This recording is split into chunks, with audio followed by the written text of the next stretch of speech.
ആകാശവാണി. നമസ്കാരം. പ്രാദേശിക വാർത്തകൾ വായിക്കുന്നത് സുധിൻ സൈനുദ്ദീൻ.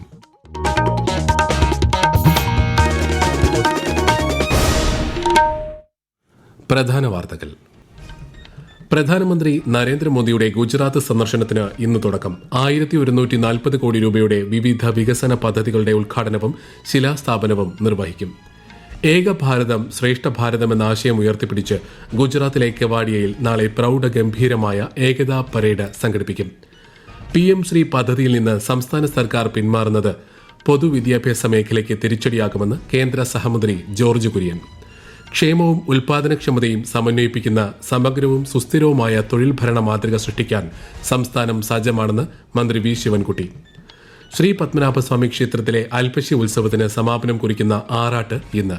തിരുവനന്തപുരം നഗരത്തിലെ സർക്കാർ ഓഫീസുകൾക്കും വിദ്യാഭ്യാസ സ്ഥാപനങ്ങൾക്കും ഉച്ചതിരിഞ്ഞ് 3 ശേഷം അവധി.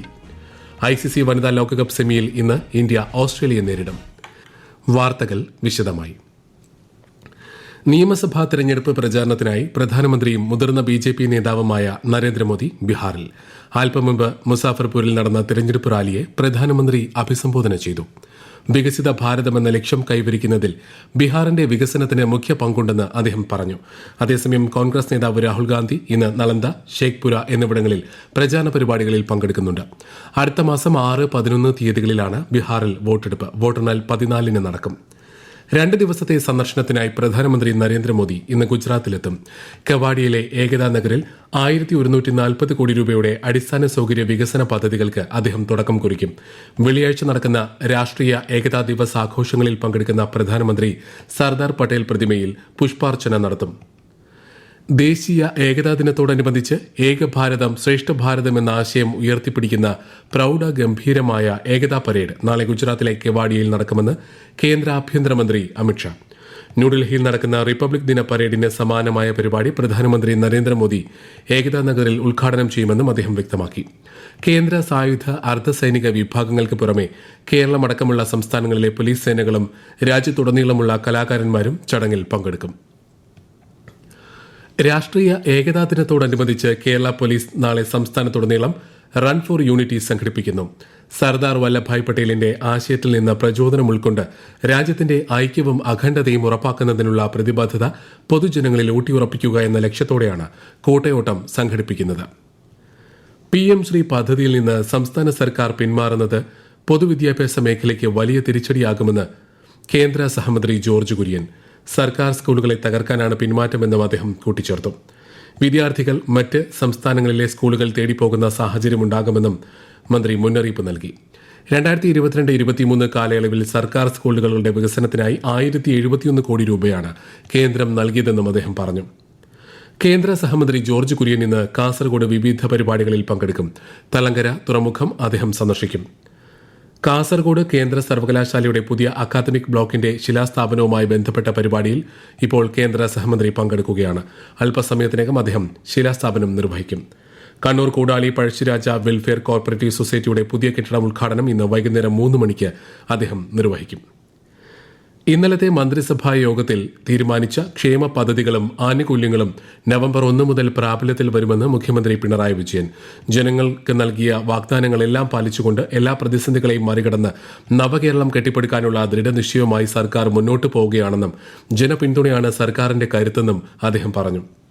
തിരുവനന്തപുരം ശ്രീ പത്മനാഭസ്വാമി ക്ഷേത്രത്തിലെ അൽപ്പശി ഉത്സവത്തിന് സമാപനം കുറിക്കുന്ന ആചാരപരമായ ആറാട്ട് ഇന്ന് വൈകുന്നേരം 5 മണിക്കാണ് ആറാട്ട് ഘോഷയാത്ര. ആറാട്ട് പ്രമാണിച്ച് നഗരത്തിലെ സർക്കാർ ഓഫീസുകൾക്കും വിദ്യാഭ്യാസ സ്ഥാപനങ്ങൾക്കും ഇന്ന് ഉച്ചതിരിഞ്ഞ് 3 ശേഷം അവധി പ്രഖ്യാപിച്ചു. വിശദാംശങ്ങളുമായി ആകാശവാണി തിരുവനന്തപുരം ജില്ലാ പ്രതിനിധി രജു കോലിയക്കോട്. വൈകുന്നേരം 5 മണിയോടെ പടിഞ്ഞാറേ നടയിൽ നിന്നാണ് ആറാട്ട് ഘോഷയാത്രയുടെ തുടക്കം. സ്വർണ്ണ ഗരുഡ വാഹനത്തിലാണ് ആറാട്ടിന് ശ്രീപത്മനാഭസ്വാമിയെ എഴുന്നള്ളിക്കുന്നത്. വള്ളക്കടവിൽ നിന്ന് തിരുവനന്തപുരം വിമാനത്താവളത്തിനുള്ളിലൂടെയാണ് ഘോഷയാത്ര കടന്നുപോകുന്നത്. ഘോഷയാത്ര ശംഖുമുഖത്തെത്തി പൂജകൾക്ക് ശേഷം വിഗ്രഹങ്ങൾ സമുദ്രത്തിൽ ആറാടിക്കും. നാളെ നടക്കുന്ന ആറാട്ട് കലശത്തോടെ 10 ദിവസം നീണ്ട അൽപ്പശി ഉത്സവത്തിന് സമാപനമാകും. ആറാട്ട് ഘോഷയാത്ര നടക്കുന്നതിനാൽ ഇന്ന് തിരുവനന്തപുരം വിമാനത്താവളത്തിൽ റൺവേ 4 മണിക്കൂറിലേറെ അടച്ചിടും. വൈകുന്നേരം 4:45 മുതൽ രാത്രി 9 വരെ വിമാന സർവീസുകൾക്ക് നിയന്ത്രണമുണ്ടാകും. ക്ഷേമവും ഉൽപാദനക്ഷമതയും സമന്വയിപ്പിക്കുന്ന സമഗ്രവും സുസ്ഥിരവുമായ തൊഴിൽ ഭരണ മാതൃക സൃഷ്ടിക്കാൻ സംസ്ഥാനം സജ്ജമാണെന്ന് മന്ത്രി വി ശിവൻകുട്ടി. കേരള തൊഴിൽ ദർശനം വിഷൻ 2031 പരിപാടിയിൽ സംസാരിക്കുകയായിരുന്നു മന്ത്രി. സാങ്കേതിക മുന്നേറ്റങ്ങളും ആഗോളവൽക്കരണവും അവസരങ്ങൾ തുറക്കുമ്പോൾ മറുവശത്ത് പുതിയ വെല്ലുവിളികളും ഉയരുന്നുണ്ടെന്ന് അദ്ദേഹം പറഞ്ഞു. ധനമന്ത്രി KN ബാലഗോപാൽ പരിപാടി ഉദ്ഘാടനം ചെയ്തു. ഈ വാർത്തകൾ ആകാശവാണിയിൽ നിന്ന്.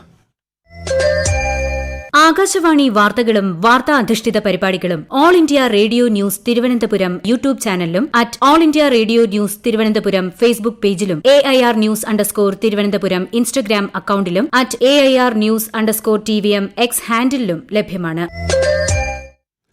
കേരളത്തിൽ തീവ്ര വോട്ടർ പട്ടിക പരിഷ്കരണം നടത്താനുള്ള കേന്ദ്ര തെരഞ്ഞെടുപ്പ് കമ്മീഷന്റെ തീരുമാനത്തിൽ തുടർ നടപടികൾ ചർച്ച ചെയ്യുന്നതിനായി സംസ്ഥാന സർക്കാർ സർവകക്ഷി യോഗം വിളിച്ചു. അടുത്ത മാസം 5-നാണ് യോഗം.